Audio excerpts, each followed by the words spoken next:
when scams slowly become better than non-scams. People are more aware of financial fraud than ever before. From crypto influencers to suspicious-looking text messages, I don't know about that one, dude. If people were more aware of these things, then no one would have bought into Crypto Zoo. Then people would not have put their houses on the line for buying a stupid JPEG of a monkey that they got stolen from them. If that was true, none of this would have happened. I'm gonna argue that people are even more stupid now, in fact. We're all trained to be on the high alert about everything. Unfortunately, the fact that we now suspect everything is a scam is a big reason why financial fraud is at an all-time high. I lost the majority of my life savings in a dating scam. Well, you're tightening the belt this year and saving. Okay, I'm not gonna lie. I have no pity for any man who says, oh, this girl on Tinder, she needed my help. She said she's gonna come visit and we're gonna live eternally happy if I only give her $1,000. I have no pity for you. Money, but there are a handful of growing scams that are designed to steal your money. Dating scams where fraudsters convince people to put their money into fake cryptocurrency investments. But in 2023, the scams are a lot more sophisticated than you may have realized. Society loves con artists. Don't believe me? Think about this. We are all celebrating Sam Bankman-Fried being convicted of defrauding millions of investors out of billions of dollars. For now. Yes. But the same crypto enthusiast. Well, for now, I don't know about that one, Chief. Didn't he get put into like 9 life sentences at this point, or something like that? I'm pretty sure he's actually done at this point, unless a miracle happens. That lost money when FTX collapsed, probably at one point or another celebrated the wealth in excess of the Wolf of Wall Street, another convicted fraudster who stole millions of dollars from investors. The future is clear. In 40 years, the insufferable hustle bros will be liking inspirational quotes pasted over the top of SBF. Okay, that might That's so good. be funny to think about, but it happens all the time. Oh, by the way, Andrew Tate. One of the big things that no one talks about this conversation of scams, that it's the fact that people don't even know what's a scam anymore. Andrew Tate had the Hustlers University thing, right? And a lot of people call it scams. Now, I had no idea what that is. But then, I saw a video of some dude actually taking the course for like 250 or 300 euros or something like that. And he did the course. And you know what happened? He did it. He tried it. He did everything. And he said it's a scam. It's a scam, while he fully admitted that he was making between $50 to $100 in, extra income every single month. And people were celebrating, yeah, this proves it. Are you kidding me? If you invest 200 to 300 bucks into something that gives you in return knowledge to do something for a very minor amount of time every month, and you get back 50 to 100 bucks, that's not a scam. But people were calling this a scam. Now, I don't honestly know if that's just one thing. Maybe the guy who did the video was actually smart and could. Because the reality is, you know what? Obviously, someone who has some kind of system that's gonna make the millions is not gonna sell this system to everyone in the world, right? It just makes sense. If you have something like that, you keep that to your grave, okay? But the reality is that if someone has a system like this, they can fully monetize it online and sell it for pennies, and people are gonna be too stupid to just follow and do the exact same things. That's how reality works. Most people are not going to be even able to step-by-step follow and repeat these actions, even if it's legit. Most people will just fail at doing it and end up calling it a scam. So yeah, it's pretty interesting. But yeah, the Hustlers University thing is a great example of something that a random guy proves to not be a scam, but is too stupid to recognize that it's not a scam. Because, for the average person, if you invest 200 in something and now you're perpetually getting a return of 50 to 100 euros a month, that's really good value. But, that's the world we live in. The reporter Aaron Griffith with the New York Times wrote about the hundreds of fake companies with fake business plans and fake users being created to attract venture capital investment. Firms like Sequoia, Andreessen Horowitz, and Excel had so much money that they couldn't invest into new ideas fast enough. This started to encourage hopeful founders to fudge their numbers a bit to get a life-changing investment. There were companies that used that money and did build out a real business, but there were other companies that had to keep on lying as more and more investors piled in. If you were a company founder trying to be completely honest about your business, you would have found it much harder to get an audience with these investors to pitch your idea because you were competing. True. Everyone lies because you must lie. It is impossible without lies in this sector. It's true. With other founders who weren't afraid to stretch the truth or flat out lie to tell investors what they wanted to hear. The venture capital firms that lived by the Silicon Valley mantra of growth at all costs didn't even care, because even if the companies they were invested in never made a profit, they could hype them up enough to sell them to strategic investors or dump their trash on the general public through a SPAC. Cases like Charlie Javis, who faked millions of users on her app Frank before selling it to JP Morgan for $175 I remember this one. She got nailed to the cross for this, though. It was not a happy ending. $1 million. Or Abraham Shafi's IRL, another app that had millions of daily users that raised $150 million at a $1 billion valuation, before an investigation by the board found that 95% of its users. I mean, let's remember the thing. Let's remember the fact, by the way, that the Face Clan was evaluated when it entered the stock market at, I don't remember, was it 1 or 10 billion? Yeah, let that sink in. I mean, we literally live in hopes and memes at this point. And as the generations change and new generations with poorer education and skills come in, bro, soon you won't even have to have a business plan to get an investment from Wall Street. You're just gonna have to say them, big money now, I make you big money. And they're gonna be like, yeah boy! It's gonna be a wild ride, what can I tell? Users were also completely fake. From just these two fake apps, that is a total of $325 million that could have been invested in real startups. But there are 5 reasons why fraud beats honesty almost every time. The first reason that fraud has done so well, even though people are more aware of it than ever, is because nobody bothers checking anymore. While good, honest companies and people are held down with honest... Best example of this is YouTube advertisements. Yeah, remember when all those people got nailed for promoting... Which was the last one? The Scottish Heritage Queen Knight or whatever thing? Established titles. There we go, that one. Yeah, you know how it works?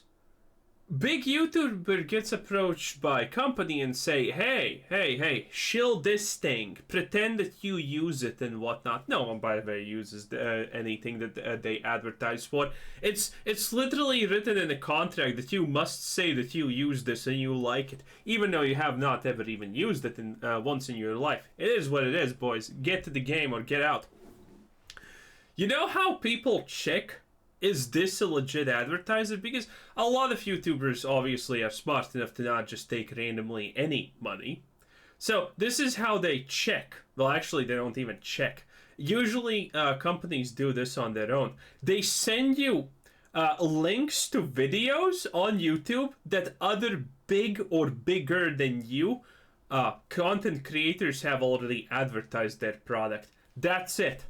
No one does any research. That's how established titles got it. Because no one did research, because they just saw, oh, other big YouTubers are also shilling for this. So, it's probably okay if I do it too. No one checks. And regulations, scammers and fraudsters can just lie about how great their business is. The reason that they can get away with this for so long today is because fewer people are checking. According to the remarks of their own administrators, organizations like the Securities and Exchange Commission, Federal Deposit Insurance Corporation, and the Federal Trade Commission don't have enough resources to regulate market activity. According to the SEC enforcement results from 2022, the agency is now relying mostly on whistleblowers to prosecute pump and dump schemes, securities manipulation, and insider trading. Now, you all know about... Oh, by the way, how bad this actually is, I don't think you understand. So, if you're using Twitter... I at some point I'm going to start calling it X, I swear. But if you're using it currently, you probably have seen an ad for this thing called Signal, I think it's called, or something like that, Signal Plus or whatever. And essentially it's just like, hey, pay us money, get into this group, and then we're gonna pump something. You know that's blatantly illegal, right? Unless Wall Street does it, you can't pump a stock. You cannot openly just have a group of X amount of thousands of people who at one point you say, okay, this is where we buy stock. That is illegal, unless you're Wall Street, obviously. Or Goldman Sachs, which is Wall Street. But you get the point, okay? That's illegal for normal people. And it's right there, in front of literally millions of people every day. And what happens? Well, nothing. Because these institutions probably have 50 million different companies they need to nail before them. So yeah, again, pumping like that is illegal. You're gonna get the FBI on you if you do that. But yeah, they're just advertising for days upon days upon days upon days. It's great. About government regulators being underfunded, but the private sector also failed as well. FTX, Theranos, and WeWork all raised billions of dollars from I don't know what WeWork is. I know FTX, I know Theranos.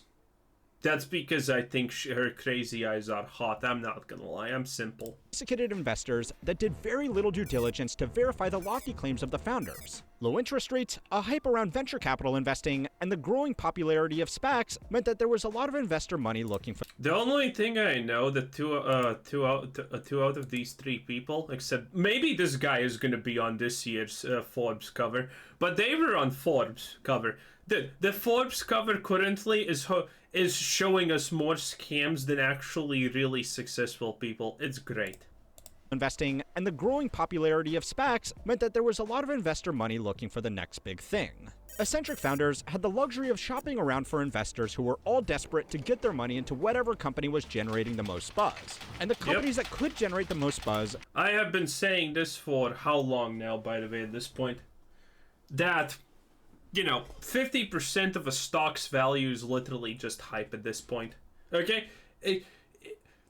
We have companies like Google that literally print money. For every dollar they invest in themselves, they get 1,000 back.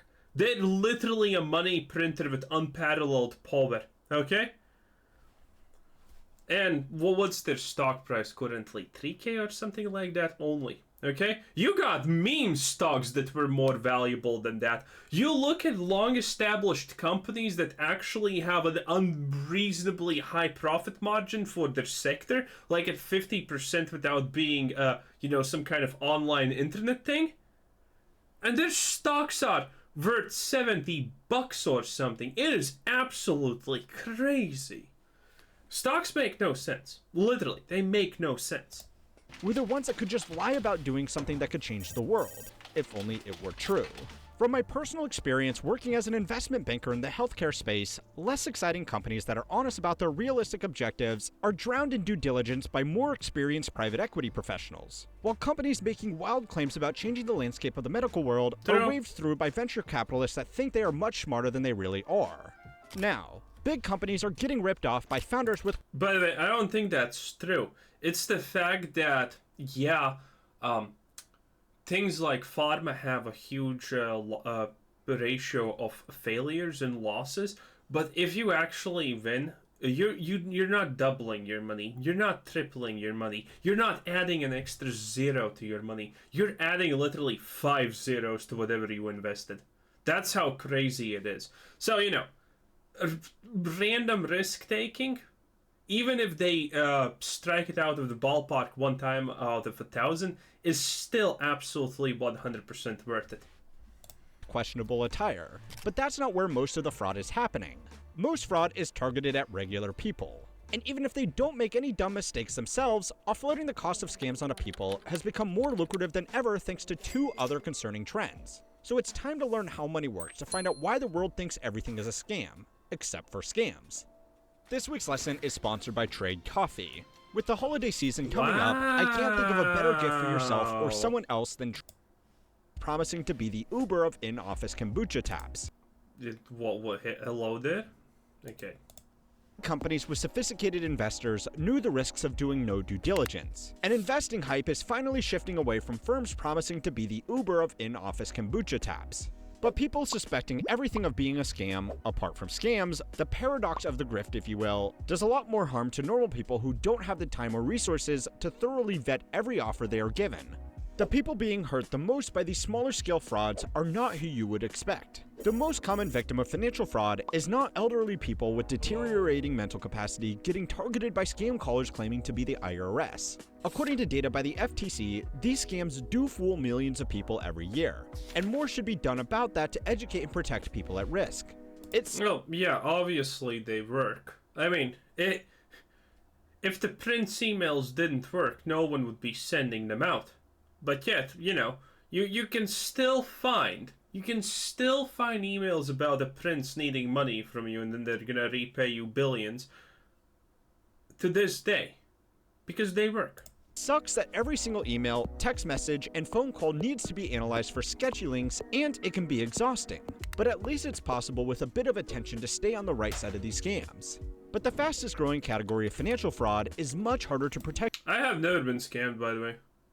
I just don't open up, well, I open up some emails, but, on average, if someone starts with, I'm gonna 10x your money, I just don't care. It's a scam. If someone can 10x your money, why wouldn't they just 10x their money, 3 times in a row, and voila, you're living life. Or 4 times in a row, and voila. Or 5 times in a row, and you're really, really living a life. Okay? No one's gonna 10x your money. It's not happening. Sorry. Protect yourself against. And to show you why, we need to talk about influencers. Seeking fame and fortune is nothing new, and people running get-rich-quick schemes on late-night cable are nothing new either. But technological and cultural changes have allowed these people to merge into one. I don't want to reveal my age here too much, but back in my day, celebrities were afraid of being labeled as sellouts. They had to be very tactful about promoting their merch or their fans would turn on them. Today, selling out is the goal. Modern celebrities and influencers are celebrated for launching a new product line and go on interviews where they talk extensively about how much money they make. There is nothing wrong with celebrities making money, and some influencer businesses sell great products, but a lot don't, and a lot get much worse. According to a 2021 survey conducted by the FTC on consumer losses through scams, 61% of all fraud contacts initiated on social media and websites. Email, online ads, phone. So, what? The big... is... Now, I don't... It sounds like the point here is that the majority of scam victims are young people who just, buy Logan Paul's NFTs. That's how it sounds. Is that really outscaling the elderly? Do influencers commit so many scams at such a rapid pace? I don't know. There's a lot. Well, actually, no. Yeah, it probably is true, huh?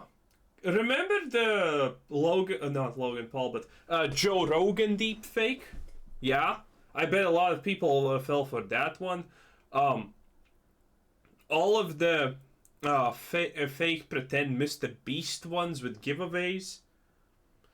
Actually, yeah, it makes sense. The average age of the viewer of these influencers is probably around 10 or 12. So actually, this makes a lot of sense. Wow, I never thought about it this way. Cool.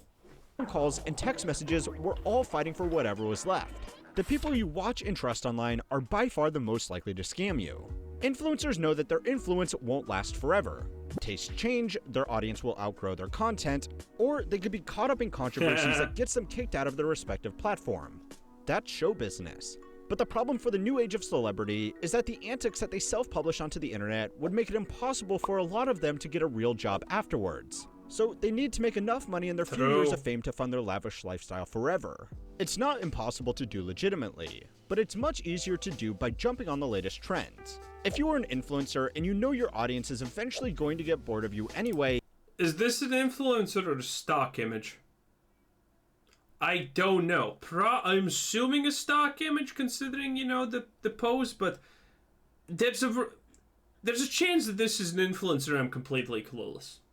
It's very tempting to make as much money as possible off them on the way out.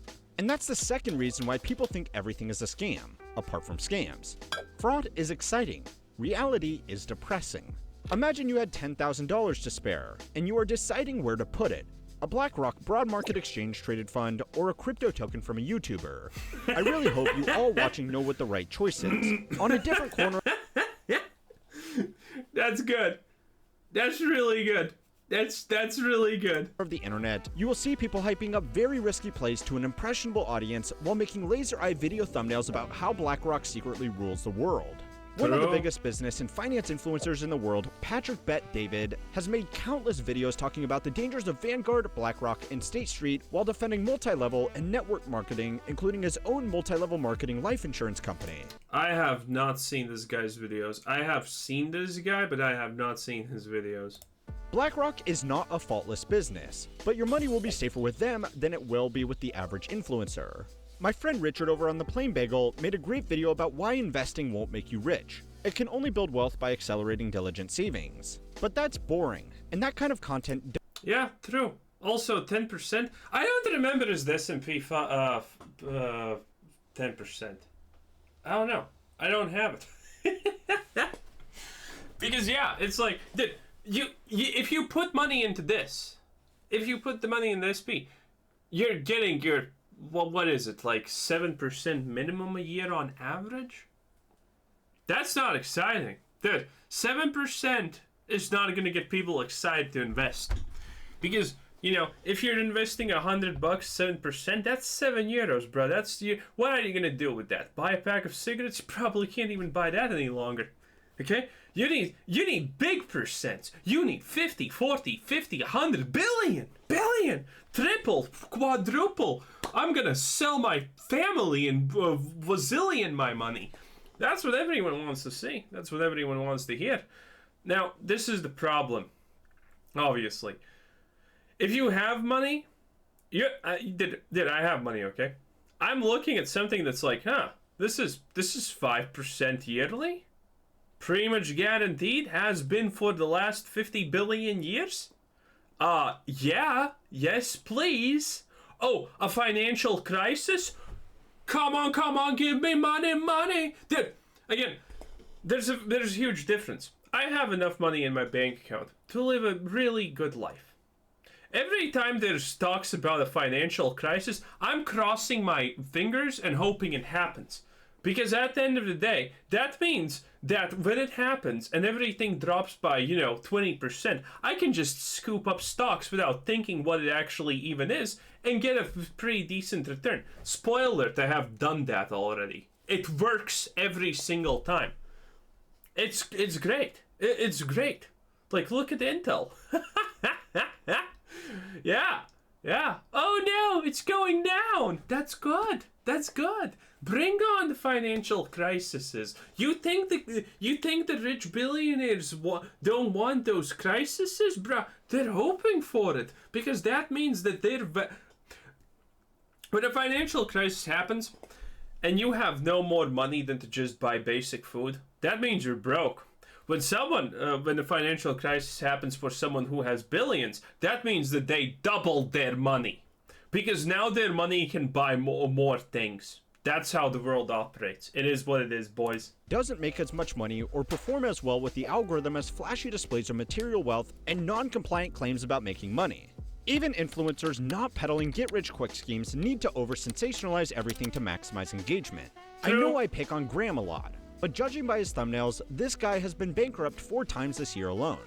Influencers are an easy target for who the hell is Graham? Ridicule. And I understand as a now full-time YouTuber myself, it's tempting to use the flames and laser eyes. But it all builds a culture of getting as much attention as possible, as quickly as possible, and then trading that influence for cash. The biggest problem is that there appears to be very few consequences for doing this. People like Logan Paul, who at the height of the cryptocurrency mania promoted several pump and dump schemes, has to date had no problems with regulators who are struggling to keep up in this area as well. He also hasn't even taken that much reputational damage and still has millions of fans watching his videos and buying Prime energy drinks. Yeah, I have said this also a million times already. if you have an audience large enough, literally in the millions, then it doesn't matter what happens, what you get exposed for. You just pretend it didn't happen, ban the people talking about it, never mention it, and go on business as usual. And in probably 2 months, you're gonna be back where you were. Small itty bitty bump, and that's it. It's the rich get richer. It's a very simple truth. Another friend of the channel, Patrick Boyle, in an interview with Zeke Fox, an investigative reporter for Bloomberg and author of Number Go Up, said that the grift is not something to be embarrassed about anymore. It's now seen as high status, because the most visibly high status people are all doing it. Fox also claimed that investigations into this matter almost don't make sense anymore, because the perpetrators of this kind of fraud are so unashamed and open about it that an investigative journalist doing an expose on Dink Doink would be like a food critic writing a review on Taco Bell. And that's the third reason why we think everything is a scam apart from scams. Fraud moves faster than we do. New technologies like cryptocurrencies, AI, and the internet all may have legitimate marketable uses, but it can take years for people to figure out what those use cases are. Yeah, that's a little bit boring. Well, it's the last part of the video. Anyway, that was our boy. Sign up for Compound Daily. Oh, it's his thing, if I'm not mistaken. I don't remember. Anyway, that was our boy How Money Works. Again, recently he's been doing really good videos. I like it. Previously I had problems with him, but, you know, good videos now. 10 out of 10. Anyway, this was Quizzer Said, and thanks for watching. Subscribe if you haven't already, and have a nice day. Bye-bye.